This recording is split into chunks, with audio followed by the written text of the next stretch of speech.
Magandang umaga sa inyong lahat, lalong-lalo na sa ating guro, si Binibining Pamela Joy Romero. Magandang umaga, ma'am. At sa ating mga kaklase, maraming salamat dahil pumunta kayo at makikinig sa aming report ngayong umaga. So ang aming report ay, ang title ng aming report ay Pangkasarian, ang mga papel na ginagampanan ayon sa kasarian. So, before tayo proceed sa aming report ay magkakaroon muna tayo ng maliit na icebreaker or mabilis na icebreaker. So, ang gagawin niyo lang ay ipapasa ang bola sa katabi niyo at kung sino ang last na makahawid sa bola, then the music will stop, will answer our icebreaker questions. Start!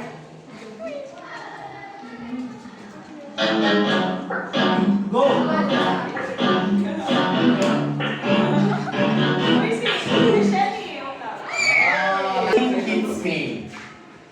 Kung magiging opposite sex ka for a day or for one day, ano ang unang gagawin mo? Because yan.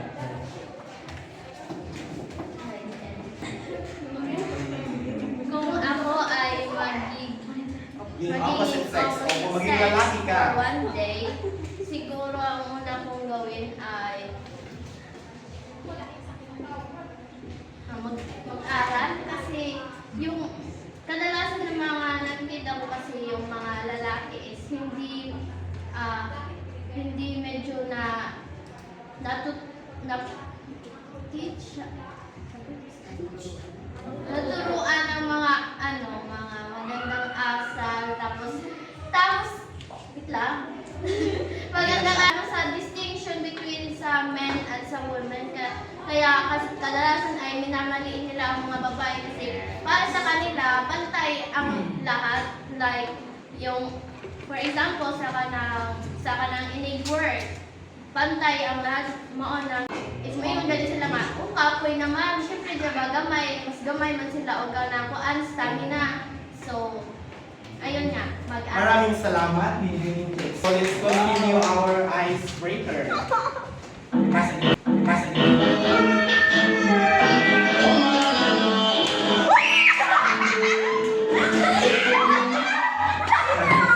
Sino yung sa last to? Bibining Matura. Nakita nyo? Paano mo ipapakita na inclusive ka sa LGBTQ+ community? Inclusive ka, nang welcoming ka, open-minded ka sa LGBTQ+ community. Sa pagiging marespeto sa kanila, hindi pag-judge.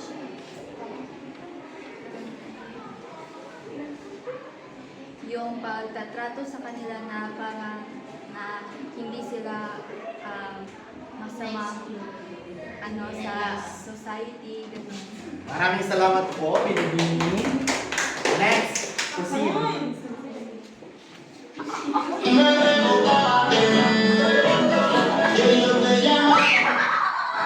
Last na ta. Binibining Milano. Sige kayo, Binibining Milano. Sino ang mas maarte? Boys or girls? Defend your answer. Yes! Ito bang sa camera? Girls, kayo syempre. Bakit? Di, kaya boys mong kitahay, mula kami tahay ako. Ang boys dali na sila kailis nga, di ba? Ang boy kaya nagkakot na murmur, sweet up pa. Maraming salamat po. Ayun. Ipat ka sa pula. Last na ta. Binibining o Darven? Binibining o Darven? Sa tingin mo, bakit may discrimination pa rin sa gender roles sa society? Para sa akin ang dahilan kung bakit mayroong diskriminasyon sa gender roles sa ating lipunan sa ngayon ay yun ay dahil sa kakulangan ng edukasyon tungkol sa kasarian at sa kung paano tayo makihalubilo sa iba't ibang kasarian na meron tayo sa lipunan. Kaya kung ako, magkakaroon na tayo ng solusyon para maputol o matigilan ang diskriminasyon sa gender roles, dapat ay simulan natin ang edukasyon at magbigay ng respeto sa ibang tao nang sa gayon ay magkaroon tayo ng mapayapang lipunan at malusog o di kaya magandang relasyon sa ating kapwa. Yun lang. Maraming salamat po. Isang bagsak sa binigay ko, Darve. Let's continue. Next one.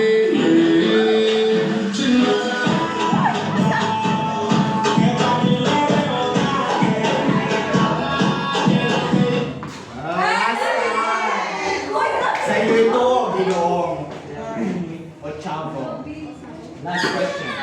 Ano ang nakakakilig na ginawa mo or ginawa ng iba sa iyo?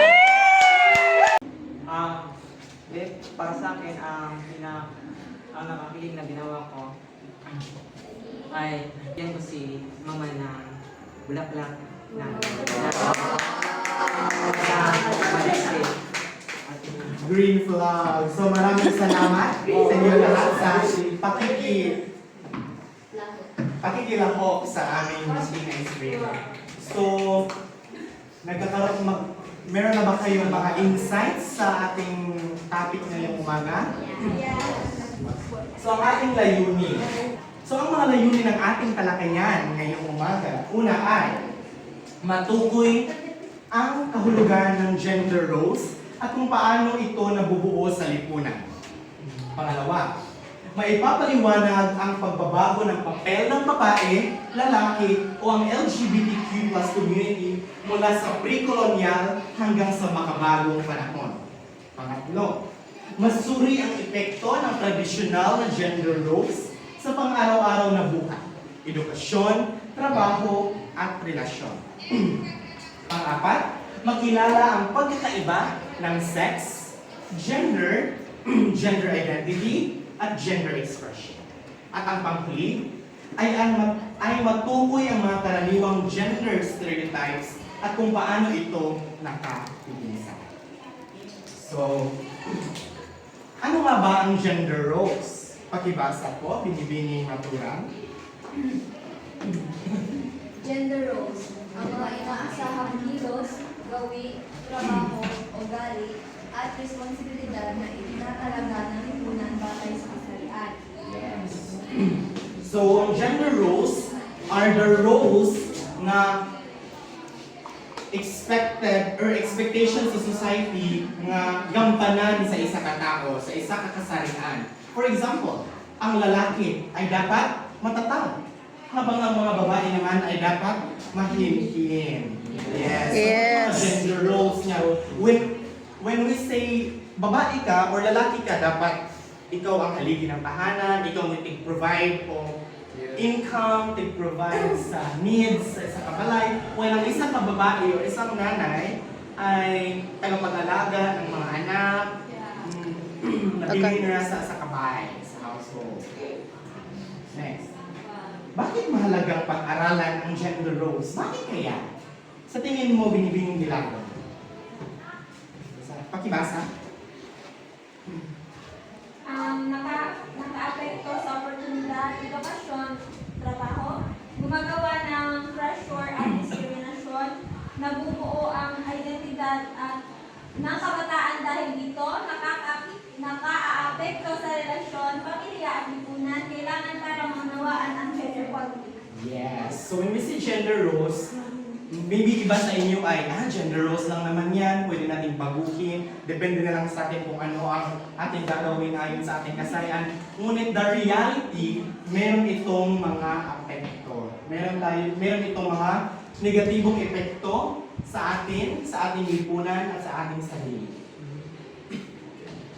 Next, moving on to our historical evolution of gender roles. Specifically sa Pilipinas lang po ito.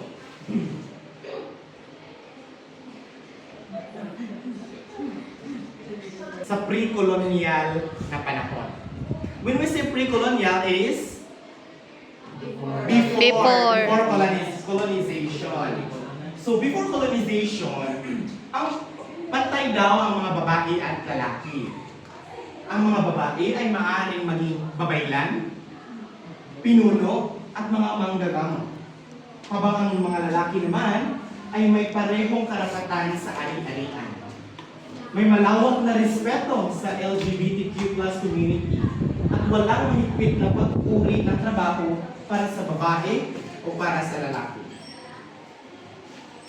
Example, ito ay ang mga babaylan. So, powerful sila nga mga image of women. So before na yung women representation sa pre-colonial na ang women is na sila power, na sila higher rank sa society, which is ang mga babaylan or ang mga manggagamo. Next, moving forward to the panahon ng mga Kastila. So ilan nga bang naaalala niyo pa ba kung ilang taon tayo sinakop ng mga Kastila? 333. Very good. So imagine, 3 centuries tayong sinakop ng mga Kastila. So sa loob ng 3 centuries, imposibleng walang mga nabago sa gender roles sa lipunan. Ito ay nagsimula ang patriarka or patriarchal society o ang male dominance. So, nagsimula before nga male rebellion ang masusunod sa society, male ang na-power, lalaki, kalalakihan. Babae ay kinahon bilang ilaw ng tahanan. So, when we say ilaw ng tahanan is naka-isolate ra ka sa kabay, ikaw rin tig alaga sa mga natlahin, ikaw tig alaga sa mga anak. Lalaki ay tagapagtaguyod at pinuno. Dito, pinapairal ang konserbatibong gender expectations. At ang mga LGBTQ+ daw ay kasalanan sa simbahan. Dahil sa panahon ng Kastila, sa hindi niyo alam, kung hindi niyo alam ay sinakop tayo at na-influensyahan ng ating relihiyon ng mga Kastila. So we have example. Wala na talaga ang narating ng Europa.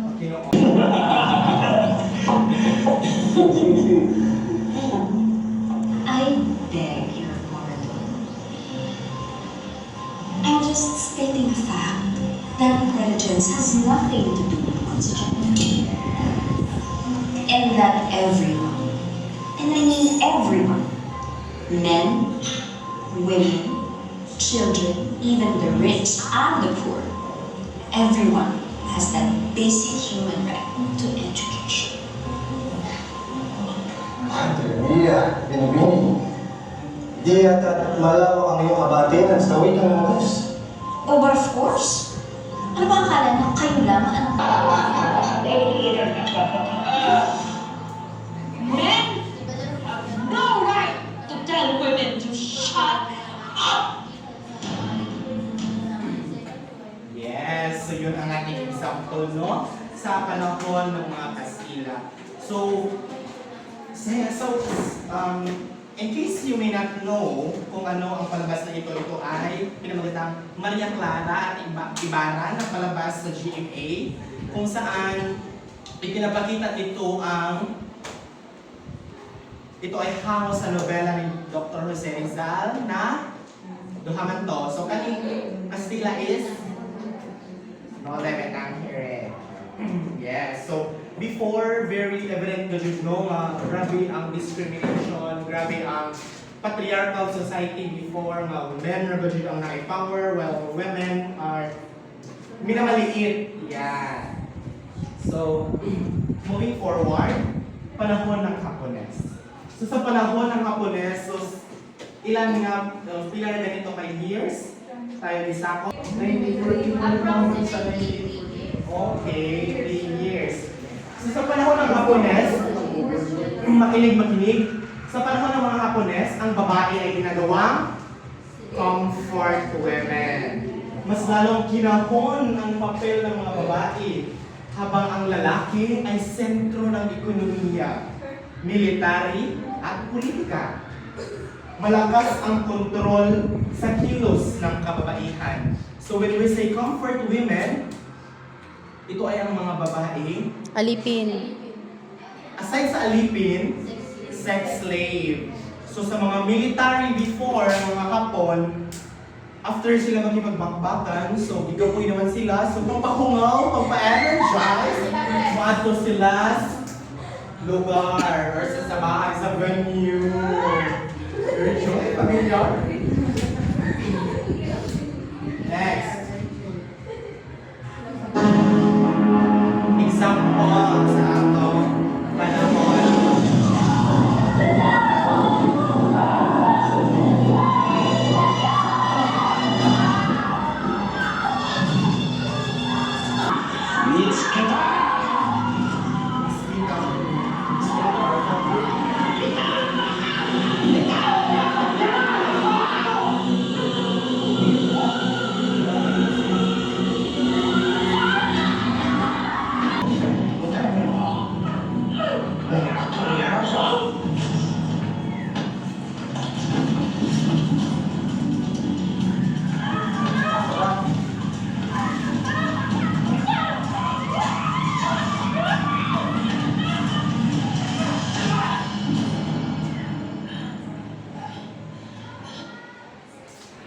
Yes, so ito example na po no, sa panahon ng mga Hapones.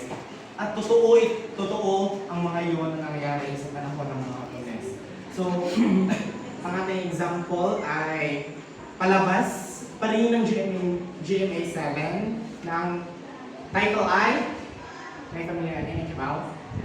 Pulang Araw.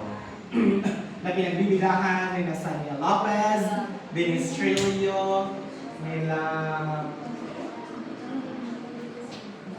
Alden Richards. Yes, so grabe no, grabe ka cruel ang gihimo nila sa mga kababaihan. Imagine mga bata, madre na ay mga asawa sa pilitang ginahasa, binaboy. Imagine ninyo itong kamoto. Imagine ninyo itong sister. Imagine ninyo itong mother. Walay power na pakiglaban sa mga Hapon. Iyan na ang himo nila sa mga kababaihan before. Grabe no? Grabe ka cruel ang mga pinagdaanan ng mga kababaihan before.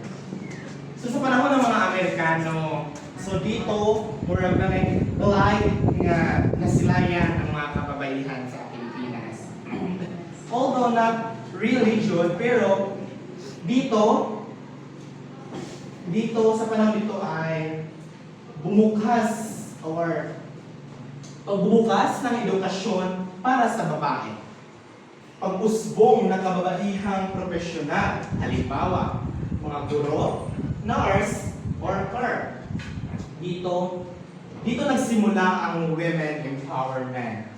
Media influence ng mga modern Filipina image. Yes, sa panahon ng Amerikano murag na-redeem or redemption sa mga kababaihan. So, halimbawa, may video na wala pinakita ng video sa picture ni. So, wala yung mga Filipina na tarong-tarong na sila ay profession, respected na sila na education, empowered na ang mga women. Yes, so, makabagong panahon. So, kailan man yung makabagong panahon? Ngayon. So, dito, may mga gender equality advocacy na tayo. Mayroon ng mga babae sa politika, STEM, at leadership. Habang ang mga lalaki naman ay aktibo na rin sa mga parenting, household roles. Dito ay kinilala ang LGBTQ+ community at ang pag-angat ng gender on natural beliefs. So mga halimbawa, so may mga kakilala ba kayong mga sikat na mga leader na mga babae? So kisa atong dalawang president sa Philippines nga babae. Corazon Aquino, Gloria Macapagal Aquino, Arroyo. So mo ni si Corazon Aquino, Gloria Macapagal Arroyo, and the one and only VP Sara Duterte. We also have former Vice President Leni Robredo, and now the current mayor of City of Naga. These many iconic women. Miriam Defensor Santiago. Senator Risa! Risa Ontiveros. Grabe ka. Yes. Grabe, ijog ko siyang gamitin. Grabe siya ka-empower. Grabe siya. Kusog siya mo. Sutok kung ano dyan sa mga sa Congress. So, di ba itong palupig itong locals? Di ba? Kisa itong Representative Alexi Mesa Sotor. Our Mayor. Mayor sa Mabini. Mayor Angie Bernales Lim. So, grabe no? Grabe na ang mga women karon. Unlike before, puro rago yun mga lalaki ang nasa politika. Well, karon, mga babae na, empowered na ang mga babae. Mostly, karon mga babae na. So maybe in the future, naaani, mga English major na sa atong batch, na mahimong mayor, or karon mo na bang SK, mahimong congressman, mahimong president, vice president in the future. Why not? Diba? So dito na kayo mga kababaihan. Yes. Meron din mga LGBTQ plus community. So meron tayong Pride Month. When ganun yung Pride Month? Yeah. Richard Gutierrez. So we have Raymond Gutierrez, Vice Ganda, Michelle Marquez V. at Sinia. At marami pang iba. Meron din dito. So, di ba, at least kilala na kaadyo ang mga, yes, Michelle D. Tomboy siya. So, bisexual si Michelle D. Siyang giamin sa stint niya pag Miss Universe 2023. So, very empowering na ako sa Michelle D. No? Next is the discrimination, mga diskriminasyon sa papel ng kasarian o mga gender roles sa iba't ibang panig ng mundo. So, si Ale, ano mag-discuss?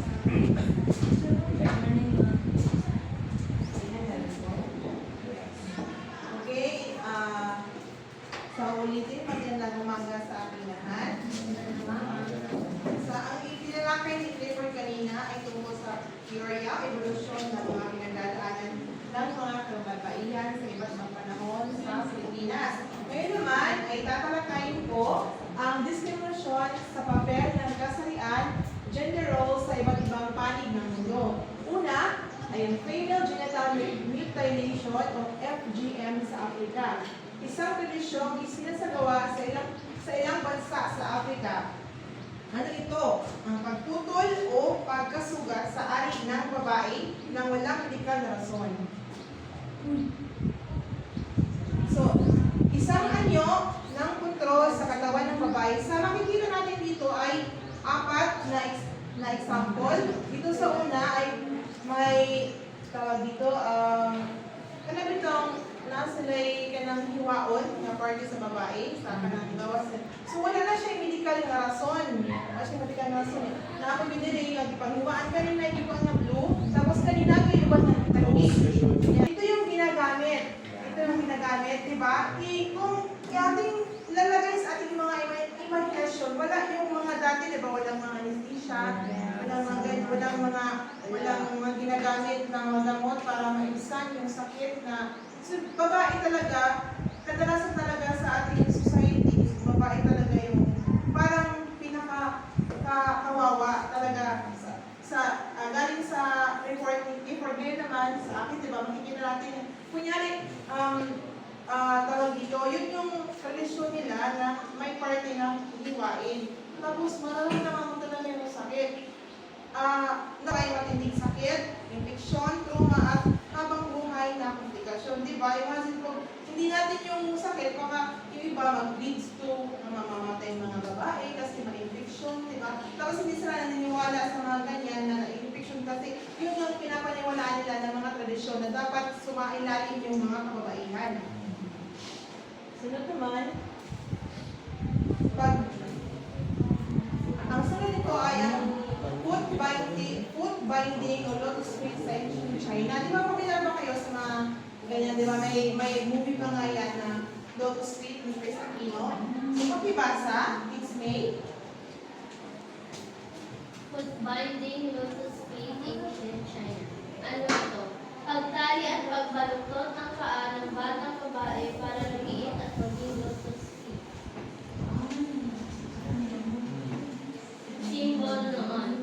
kagandahan, kayamanan, katayuan sa lipunan. Epekto, pagkapilay, hirap sa paglakad at sakit.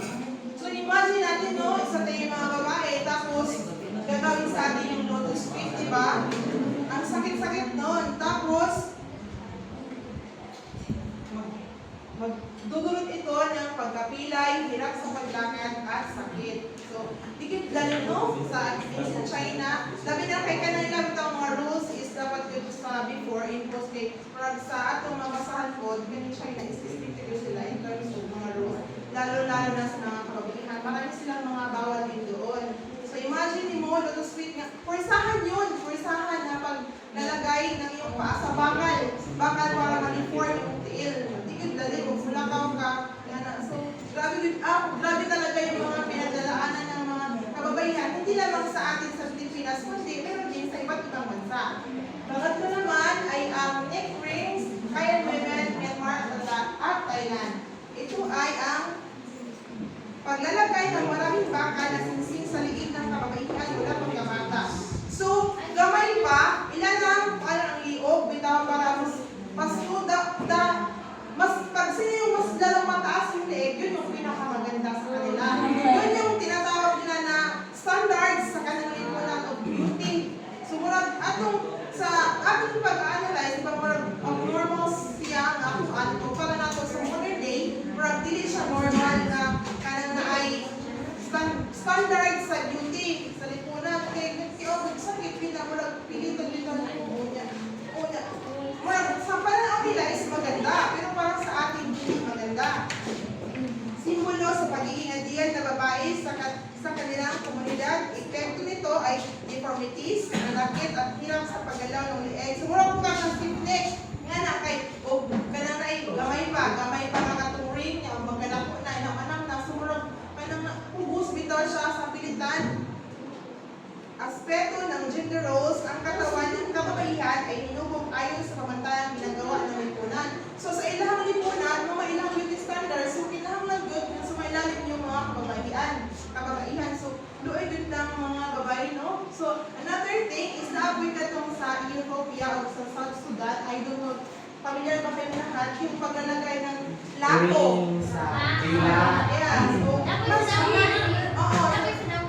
so sino yung mas malaking may plato, okay, may pinakababa nila, may daghang mga asawa, diba?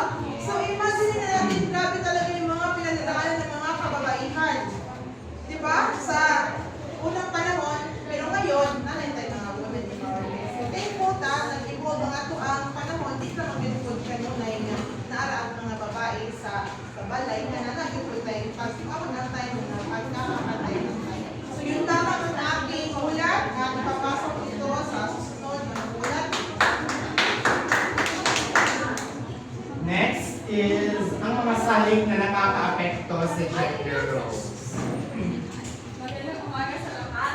Ngayon ay aking tatalakayin ang patungkol sa mga salik na nakaapekto sa gender roles. At ito ay may tatlong salik. Una ay ang tradisyon, kultura, at relihiyon. Una ay ang tradisyon o tradisyon in English.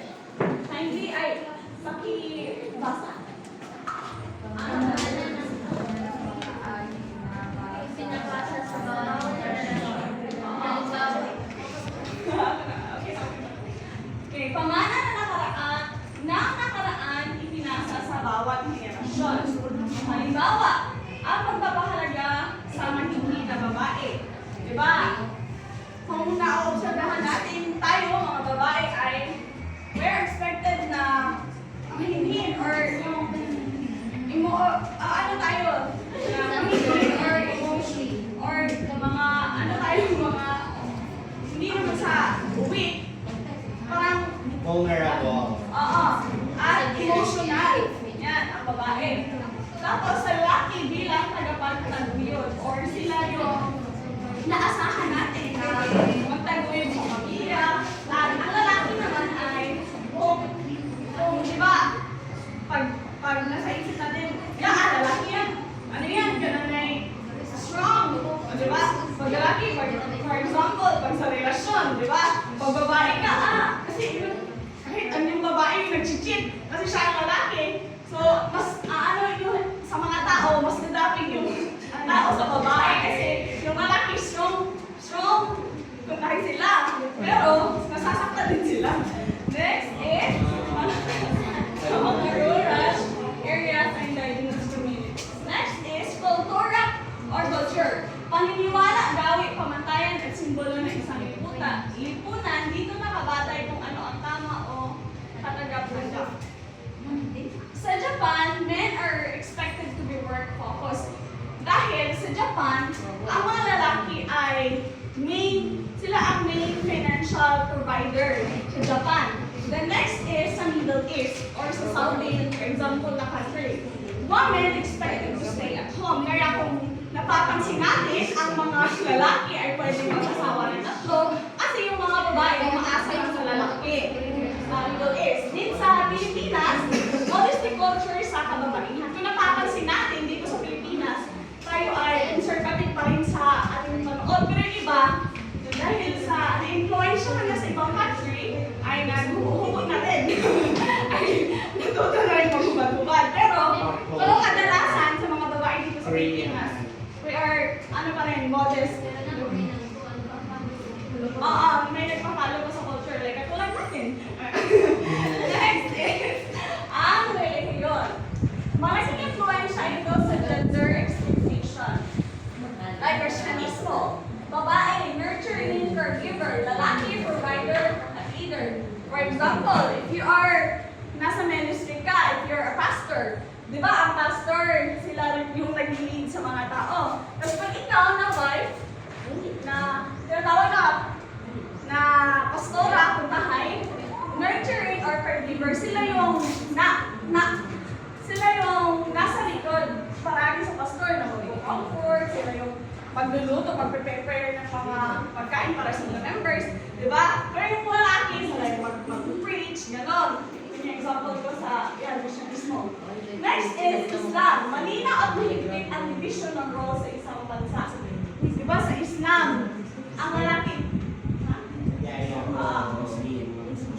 sila yung pinagtukan, sila yung mga tao na kung makikita natin, ang mga kalalakihan nila ay parang okay lang sila magsuot ng mga kahit ano, ay like, mga revealing, di ba? Okay lang ba?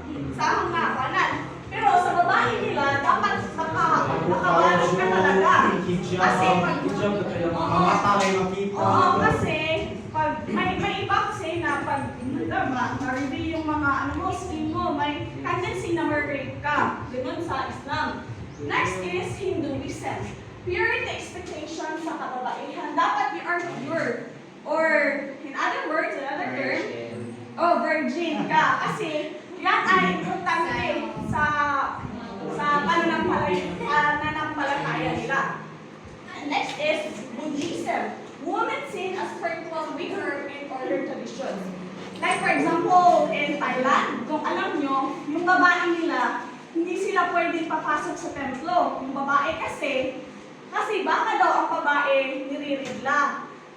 Kasi yung rigla sa kanila, parang hindi pwede kasi, or dirty ka, or ugaw ba? O mahuli ka. Kaya hindi pwede yung babae papasok sa templo. Next is, indigenous belief, mas gender equal, ngunit unti-unting nawala dahil sa relationship. No, hindi sa action. Kaya yun yung sinabi ko, gender equal, ngunit, di ba? Gender equal pa pero ngunit sa kanang na-influence na or na-colonize na, kaya unti-unting may bago. Yes, maraming salamat po. So before we proceed to our next topic, to assess kung nakinig ba kayo o may mga naintindihan kayo, ay magkakaroon tayo ng part 2 ng ating icebreaker. So kasi magkakaroon ganina, last touch the ball, we will answer.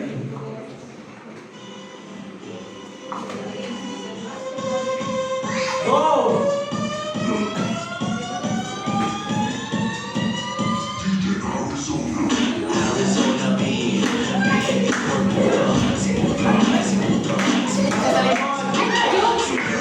Sa likod.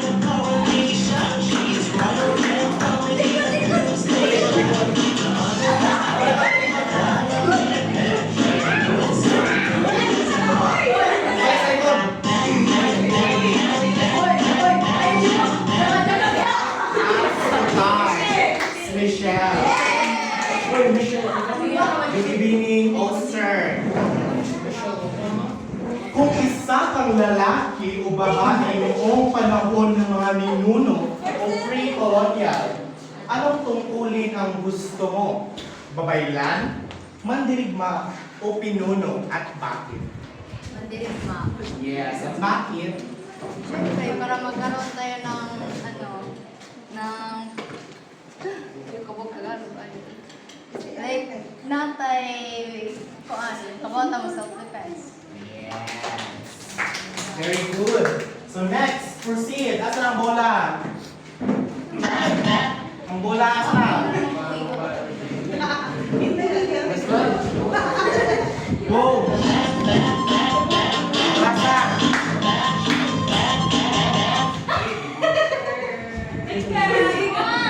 Binibining? Mary Joy. Kita niya? Binibining din question. Sa tingin mo, alin ang may pinakamalaking epekto sa gender roles natin ngayon? So, freshman year report ni Krista. Kultura, tradisyon, relihiyon, or colonization or colonisasyon? Sa tingin mo, alin kaya may pinakamalaking epekto sa gender roles? Ganyan ang society. And why? Kultura ba? Tradisyon? Relihiyon? Or ang kolonisasyon? Para sa akin ay sa relihiyon, dahil sa relihiyon may iba-iba Paniniwala?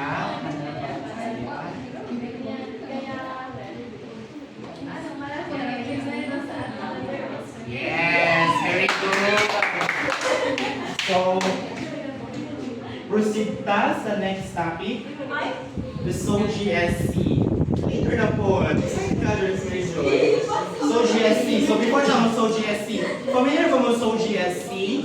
Abbreviation si Johnson. Yeah. So, we have Miss Daisy para mo report sa Magandang umaga sa atin.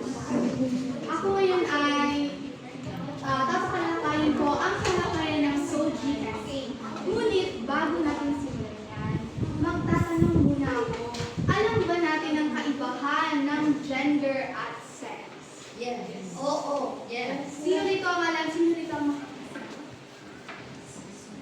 Kung wala, ako na lang ang pipili. Miss Erica, pwede bang pasagot? Ano ang kaibahan ng gender at sex?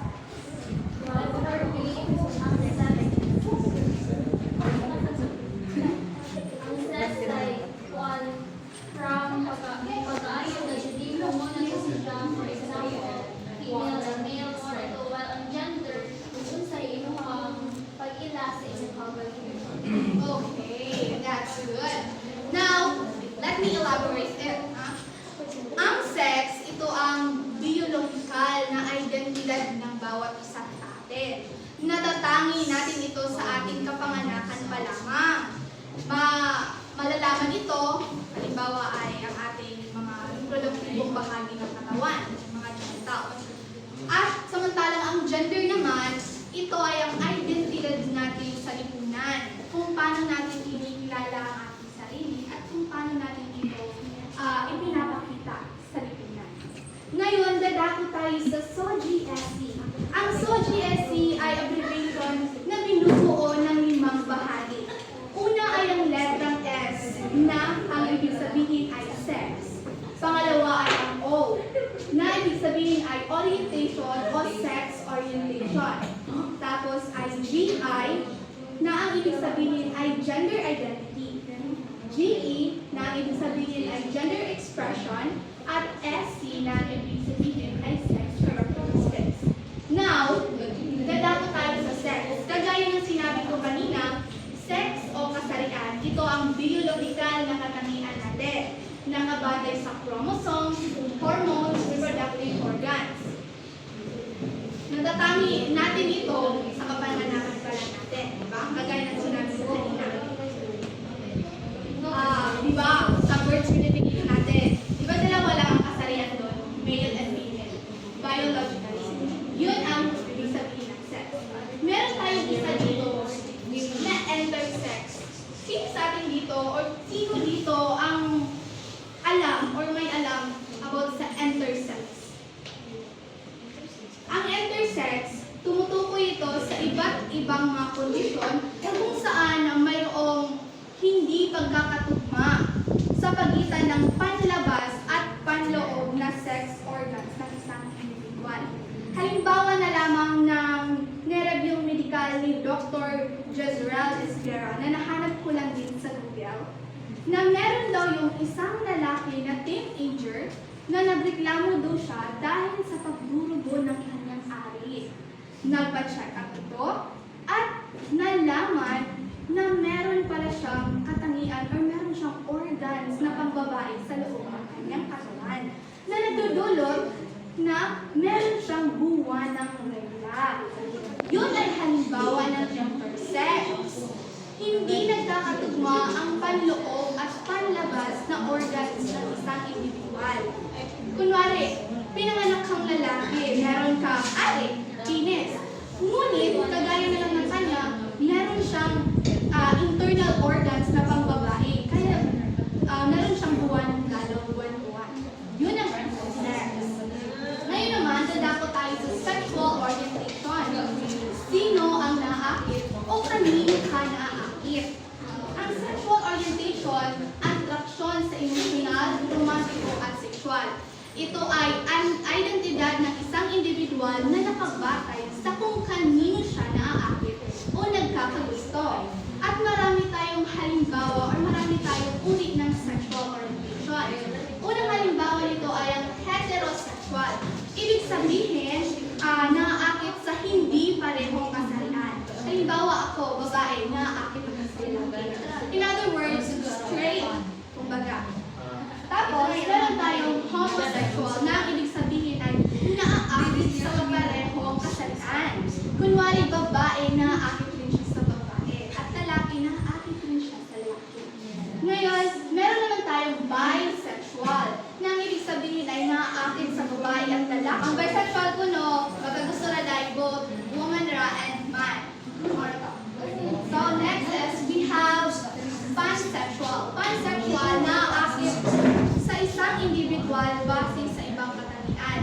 Ayon sa aking research, ang pansexual ko, no, ang sa katao ko, no, is maakit siya danhang tawhana based on the ubang traits or ubang characteristics such as personality.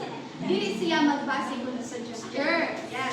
No matter kung man ka, no matter woman ba ka, no matter gay ka or lesbian, as long as murag ganahan siya sa imong personality, ganahan siya sa imong characteristics, muangay siya mo.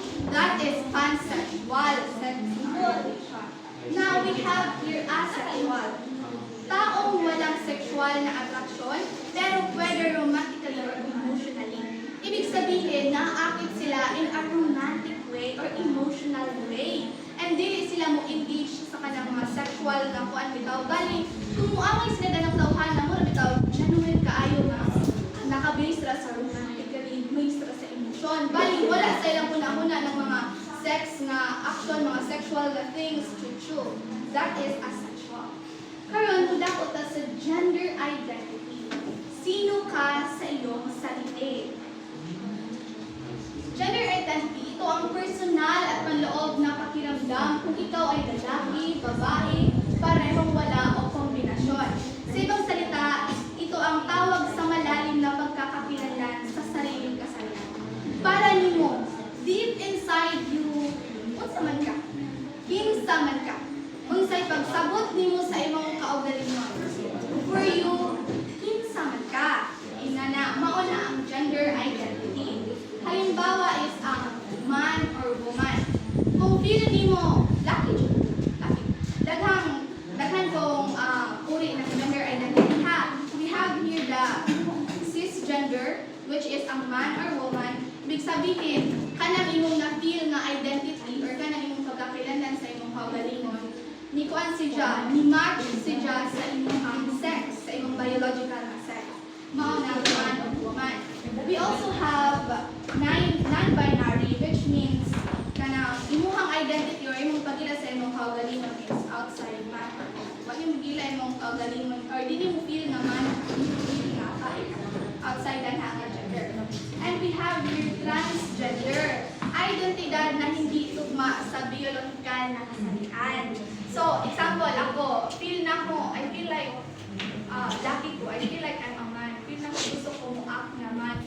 Pero ang akong biological nga sex kay female man ko, girl man ko. So that is transgender. Dili para ko imong pag-ila sa imong kaugalingon o yung imong biological nga kasalian.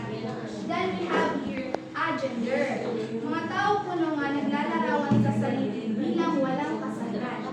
Those kind of people na murag wa pa siguro nila kaadyo nasabtan nila kaugalingon or unsa ba kuwang pa ilahang pagsabot siguro ingana kay di nila ano wa nila i-consider ilahang self nga part sila dadto mga gender bitaw. That is agender. And we also have here gender wala dan ha next ko. We also have gender fluid, which is kanang hindi sigurado na identidad. Maaaring magbago kahit kailan. So for example, karong mga panahon na I feel like I'm a woman. Straight na woman ko, sunod buwan, feel na ako, alam mo, nag-iipagod ko, nag-iipagod ko. So mga na gender fluid. Dili siya fix or dili sigurado, mabago siya. Depende sa panahon or depende sa na-experience or na-encounter na situation. Now, ano napunta sa gender expression? Paano mo ipinapakita? Paraan ng pagdadala sa sarili. Yun sa kung mo pag-present imong self sa uban, sa society. So, we have here, mapaagi na mo ng imong gender expression through kilos, pananamit, itsura, boses, mga hairstyle, mga imong fashion, gana. So, we have here example, masculine. Absod ka o mga panglalaki, muang ka o panglalaki. So, gender si Jang ay ng expression si Jang associated with men, panglalaki. And we also have feminine, mga babae, mga girly na stuff, something like that na associated sa pambae. And we also hear androgynous.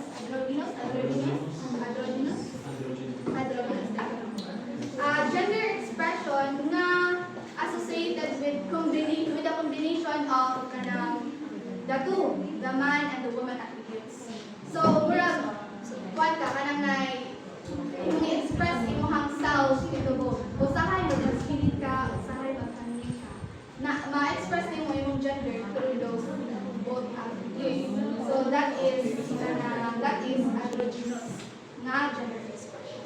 And we have here sex characteristics, katangiang sexual. Physical traits na nauugnay sa sex. Anak ko ng mga na to, biological na sex characteristics na to. Kasagaran mo, mugawas na si Jao o mapansin na to during puberty or pagdadalaga. For example, sa mga boys, kung magbinata na sila, murag ma-change ilang boys, di ba? Muda po ilang boys, mas mo deep ilang boys. And then, anak ko manggawas ang mga body hair, mga triggers na to, maunay, kuan. Ang sex characteristic ko na ay ang primary o secondary sex characteristic. Ang primary characteristic mo na ay reproductive organs present from birth.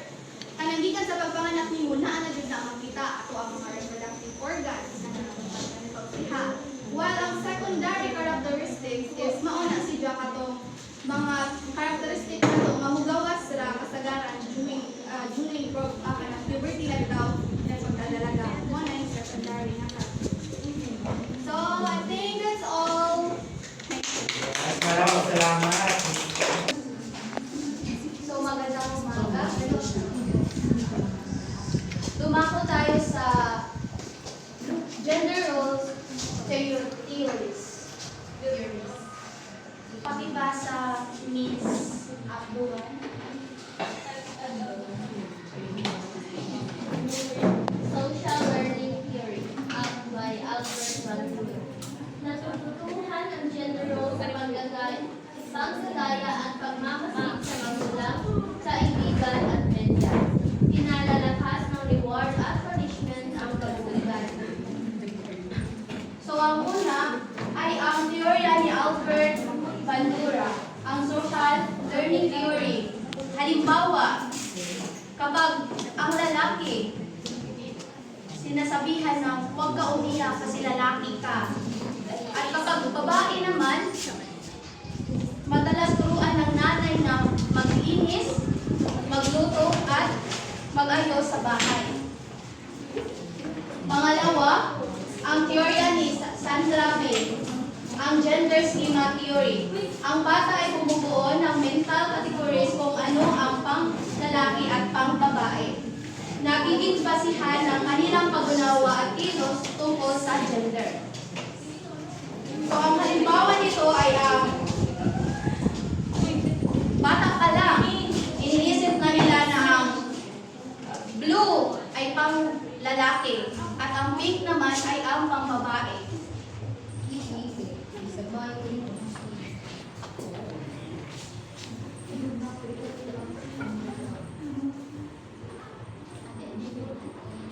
Dito naman tayo sa gender stereotypes. Totoo ba na ang babae ay mahinhin at ang lalaki hindi umiiyak? Totoo ba ito? Hindi. Na ang babae ay para lang sa pagluluto at ang mga lalaki ay para sa sports. Ang epekto nito ay hindi pagkapantay-pantay, pressure, o maliit ang tingin sa sarili, o diskriminasyon.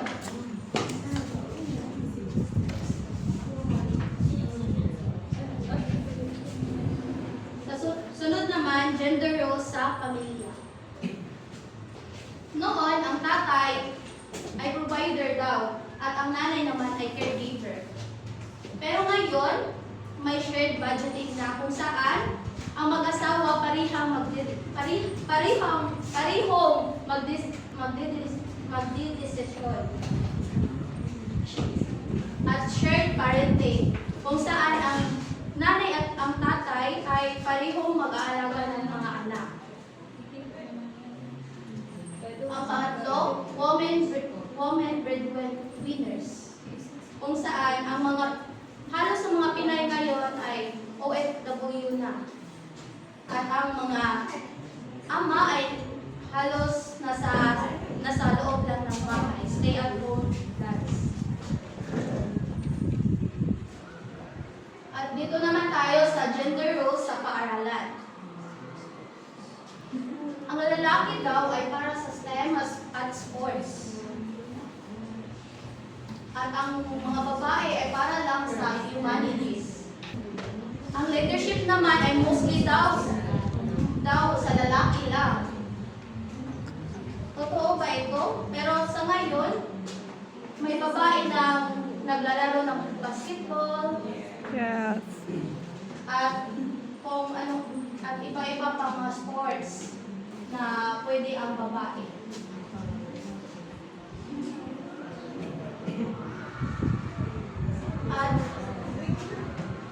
At dito naman tayo sa gender roles sa media.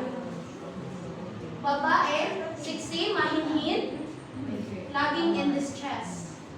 Ang lalaki, action star, macho, matapang, at astig. Ang LGBTQ naman, minsan pang komedya lang. Pero ngayon, may women empowerment na. Kagaya nila Kathleen Bernardo, Bia Alonso, na roles na independent. K-pop soft masculinity, lalaki na expressive at hindi kailangang macho. At sa ngayon, ang LGBTQ+ community sa media ay meron na silang pelikula, di ba? Hindi lang sila nasa pang-komedya lang, pero may pelikula na sila. At sa media, lumalawak na ang acceptance ng LGBTQ+, at lalaki at sa babae. At kung hindi nyo alam ang ibig sabihin ng gender roles, ang gender roles pala ay ibig sabihin ang mga tungkulin ng kasarian. At yun lang. Binibining si Sania. Next, ang mga suliranin sa gender roles. Ang ating tatalakay, huling nating tatalakay ngayon ay mga suliranin ng gender roles. Ang unang suliranin ng gender roles is gender waste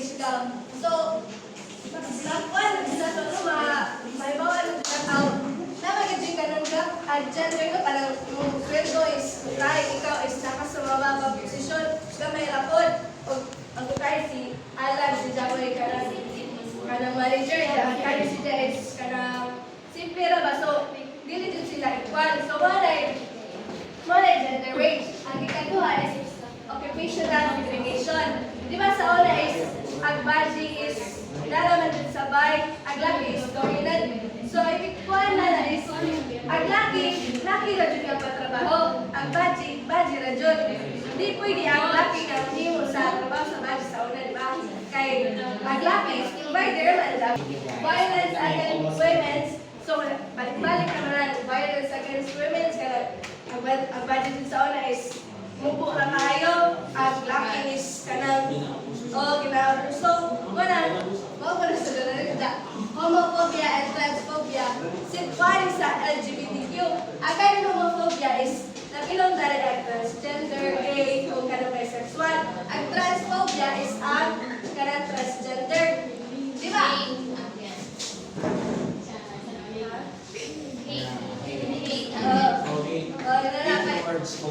Okay.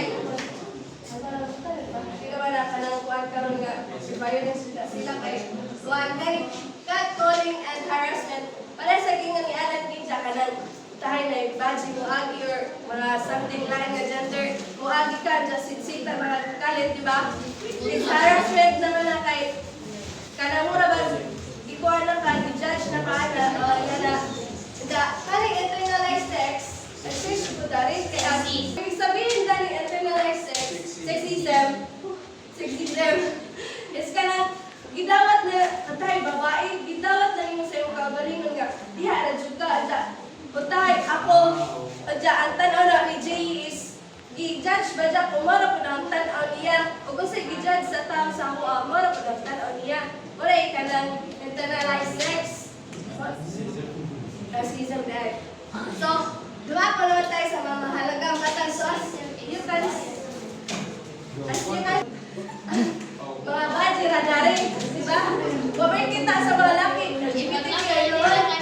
Una is RA 9710, Magna po, on the Carta of Women. So, protection sa karapatan ng kababaihan. So, akala mo mga laki, wala dyan may right ka para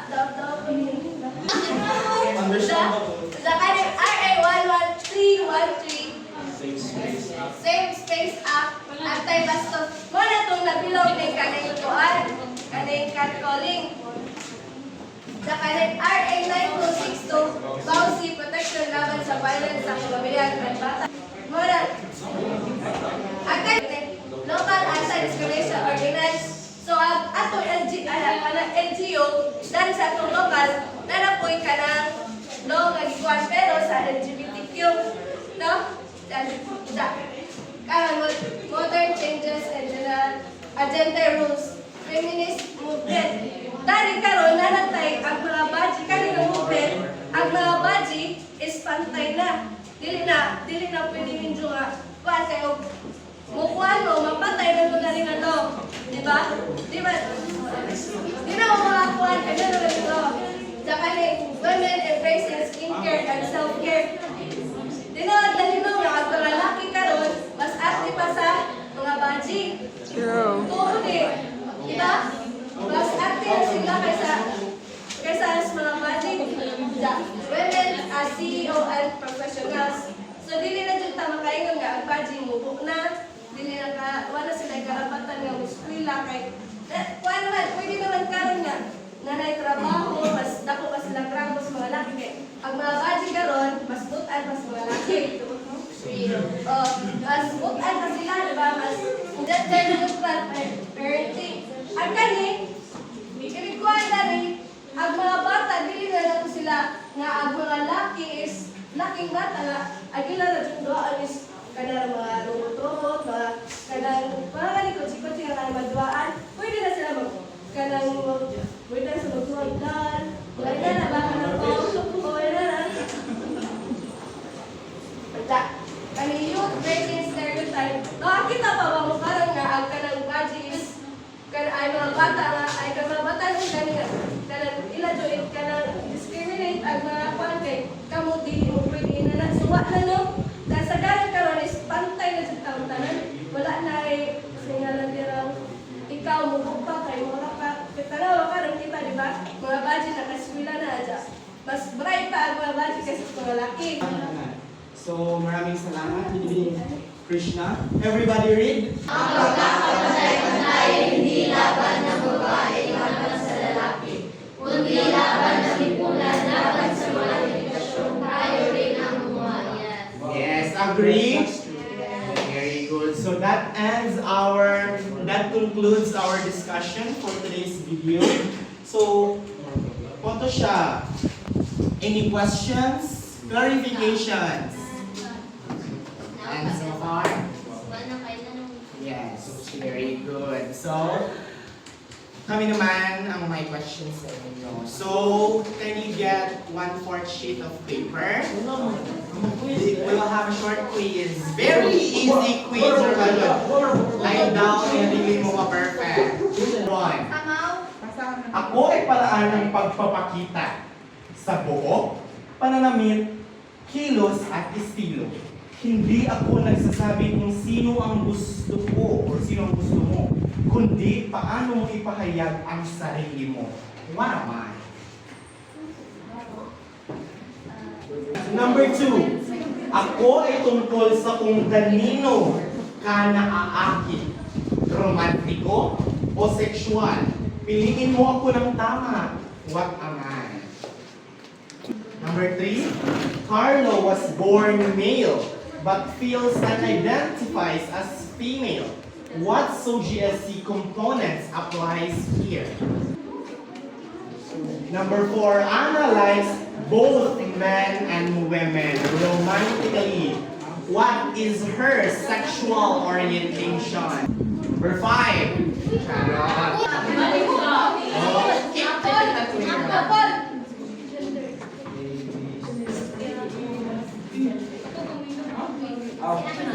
Choices, arrange the following in order from internal to external.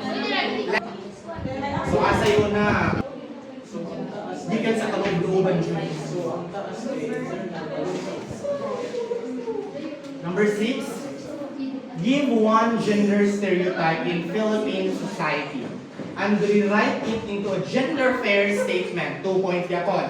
Example, stereotype. Batay label stereotype. Ang lalaki lang yung dapat pagtrabaho. Muna yung stereotype, 1 point. Another point, batay label na gender fair. Kahit sino, babae, lalaki, o LGBTQI+, ay may karapatang magtrabaho. So, injo to, magbutang mo sa stereotype na sa gender fair. Dilita ko yun sa example ha. Grabing naghanap ka ang mga stereotypes sa society. Okay na? Exchange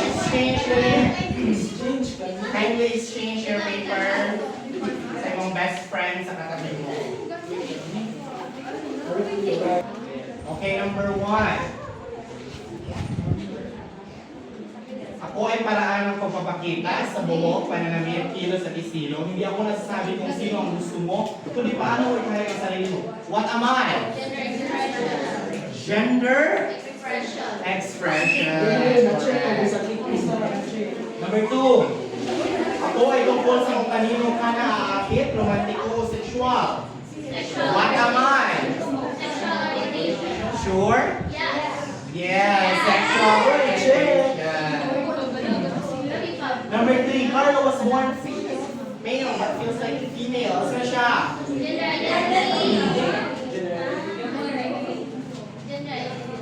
As in? Yes, gender identity. Sharon, number 4. Anna likes both men and women. Bisexual. And next, dating number 5. Arrange the order.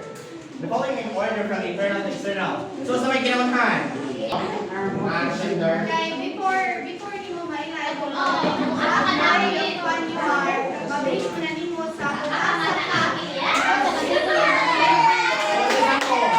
ABC.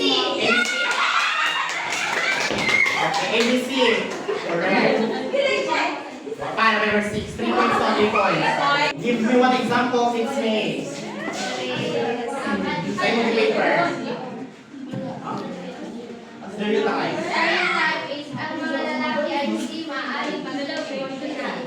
Gender fair is kahit sino o kahit anong masarian ay maaaring magpalabas ng emosyon dahil tayo ay pare-parehong tao na may nararamdaman. 2 points. Give me one. Annalisa.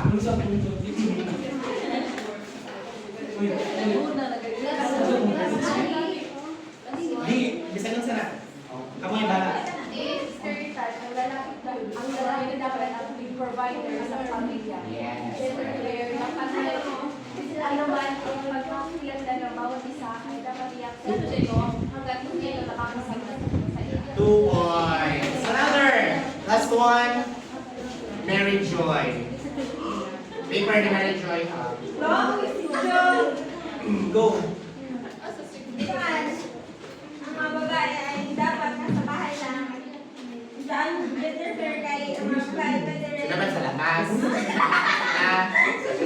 Correct. 2 points. 2 points pa siya sa atin. Last one sa answer. Last one ito ulit yung natin. Kindly pass. 10/10. So that ends our presentation. So maraming salamat po sa inyong lahat. Pag-cooperate. I really appreciate it, guys. Hanggang sa muli, ako nga po si Clifford James Ladra. At ako si Desiree A. Cracker. Ako si Mary Sumay.